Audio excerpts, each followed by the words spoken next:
Bienvenue dans cette vidéo captivante où nous avons l'honneur de vous présenter Farida Bemba Nabourema, une militante togolaise des droits de l'homme, écrivaine inspirante et fondatrice du mouvement audacieux For Must Go. Mais attendez, ce n'est pas tout dans cette vidéo exclusive. Farida partage une révélation bouleversante qui pourrait bien changer le cours de la lutte pour la liberté au Togo. Qu'est-ce que cette militante intrépide a découvert? Restez avec nous pour le découvrir.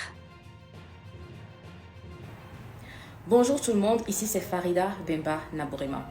Alors, depuis que Faure Gnassingbé a orchestré son coup d'État avec sa horde de brigands qui infestent le Parlement togolais, je vois un discours assez fréquent sur les plateformes de Togolais et même des Africains qui se demandent que fait l'armée togolaise, pourquoi l'armée n'intervient pas. Et certains qui disent que bon, voilà, en tant que peuple, on a tout fait, c'est seulement l'armée qui pourra libérer le Togo. Ces discours sont inspirés par les tout récents coups d'État militaires que l'on a vus dans les autres pays de la sous-région, en Guinée, au Mali, au Burkina Faso, au Niger, etc. Mais il faudrait qu'on ramène les choses dans leur contexte. Le cas du Togo est un cas particulier, un cas atypique. Quand vous regardez le Togo, nous sommes le peuple qui a subi le premier coup d'État militaire en Afrique quand le régime indépendantiste du président Sylvanus Olympio a été renversé suite à son assassinat par les militaires de l'armée coloniale française, dont Gnassingbé et Adema, qui prendra le pouvoir et dirigera ensuite pendant 38 ans, et son fils le remplacera, et le reste, c'est une histoire que nous tous nous connaissons. Eh bien, sachez que l'armée togolaise est une armée qui a été créée de toutes pièces par l'État français, parce qu'il voulait maintenir ses militaires au pouvoir pour s'assurer que le Togo continuait de fournir à la France toutes les ressources dont elle avait besoin.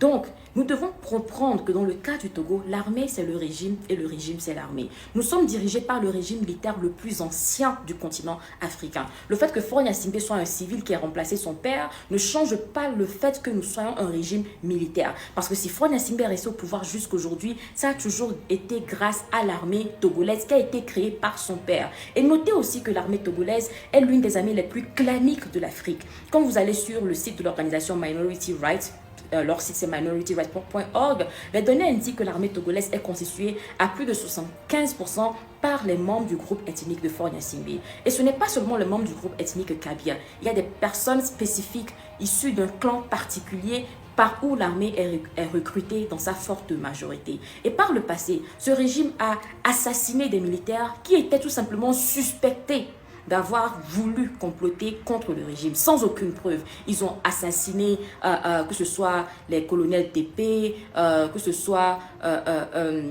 les colonels, bon certains noms m'échappent parce qu'avant on en parlait beaucoup plus, mais certains noms m'échappent, ça me reviendra plus tard. Mais le régime militaire a assassiné des militaires de cette armée tout simplement parce qu'ils les ont suspectés d'un coup d'État. Par ailleurs, les militaires togolais, surtout les officiers, sont les personnes les plus surveillées dans ce pays. Je dirais que tous les Togolais sont plus libres que les militaires togolais. Ce sont des gens dont les mouvements sont contrôlés.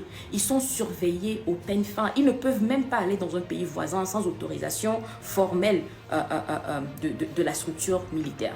Cela ne veut pas dire que dans l'armée togolaise, on n'a pas des militaires qui veulent le changement. Bien au contraire, nous avons des militaires qui souffrent encore plus que des citoyens eux-mêmes. Mais comprenons que le contexte diffère. Dans les pays où on a vu les coups d'État se faire opérer, il y avait deux situations. La première, c'est que ce sont des peuples qui avaient déjà renversé leurs dictateurs.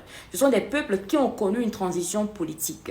Que ce soit le Burkina Faso, le Mali, le Niger, la Guinée, ce sont des peuples qui se sont défaits de leurs dictateurs bien d'années avant que l'armée ne revienne. Alors comprenez donc que ce n'est pas encore le cas du Togo. Ensuite, dans ce même contexte, avant le renversement des tout derniers dirigeants, que ce soit au Burkina Faso, au Mali, en Guinée, il y a eu des soulèvements populaires qui ont perduré, une résistance de plusieurs mois, voire plus d'une année. Des centaines de Guinéens qui ont été assassinés, tués durant les manifestations contre Alpha Condé. Des dizaines de Maliens qui ont été tués durant les manifestations contre Ibrahim Keïta, etc. Donc, les populations ne sont pas restées les bras croisés et se sont dit, bon voilà, c'est l'armée qui fera le travail. Il faudrait que le peuple lui-même s'y donne. Parce que si le contexte politique n'est pas favorable, aucun militaire ne prendra le risque de faire quoi que ce soit. Donc nous devons comprendre qu'on ne peut pas se laver les mains en tant que citoyen de la situation politique et dire que bon voilà, c'est l'armée qui le fera. Il faudrait que nous nous mobilisons également. Il faudrait que l'armée puisse se dire, si cela devait même être possible,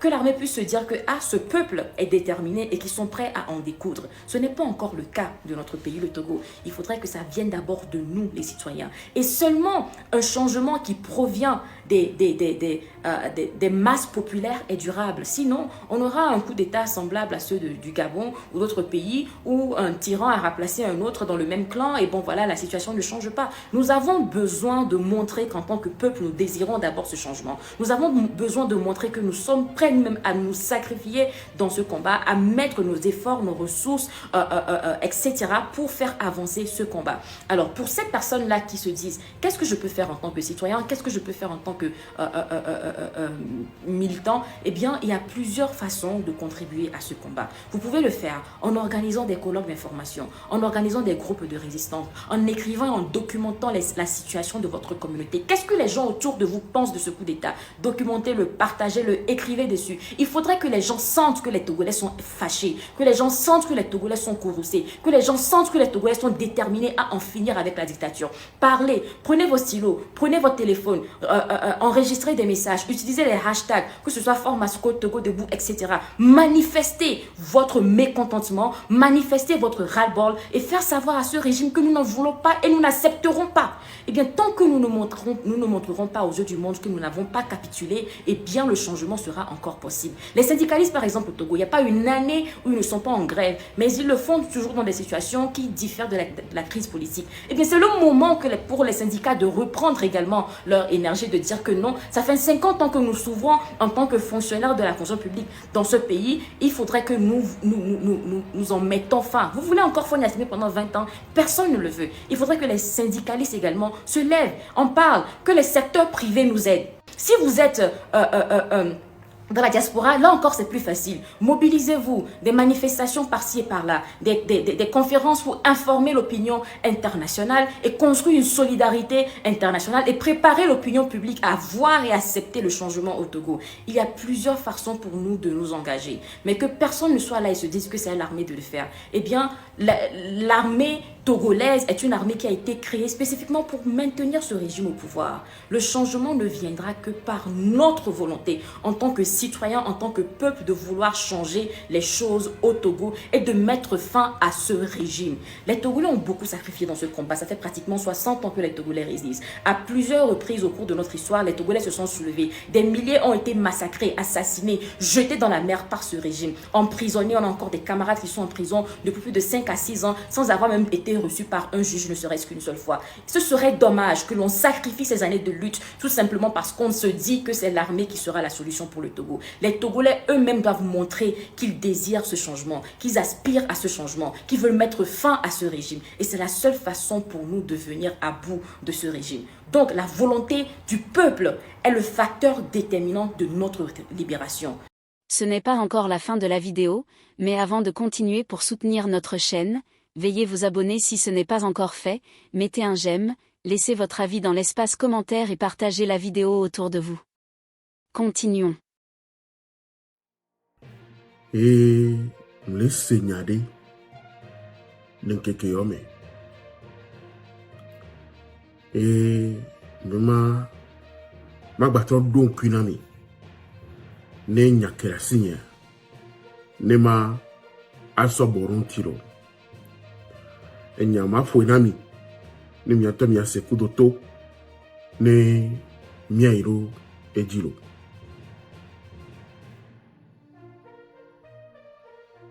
Dans ma région, ma sous-région de l'Afrique de l'Ouest, je vis les conséquences désastreuses d'une jeunesse ou d'un jeune, comme il a dit, qui n'arrive pas à réfléchir avant d'agir, qui ne se maîtrise pas. Mukano dibe enya miseva isa ne kekeome e ubatro punamia.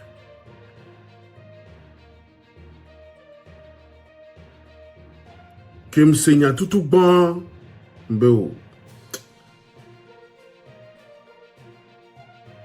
Allo enyim le senya nyoro. Mba trofui. Trop bon me que les tonya. Munani se. Mwe doko yeme. Mba trofui ke. trop mea. Pomia be doa. Pomia be jeunesse. Yembe, pomde. Et nous womi le Togo ni bandje. Ou des fois. Et des fois tombé. Amede kebe il est polodou. Kebe il est polodou. Ve totodo. Hihe dou. Ben koume. Les bonbons.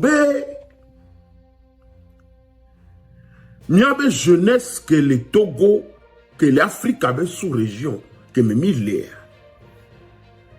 Ben, jeunesse a m'bounatameo. Quel boy faut la nouveau. Il me se maîtriser.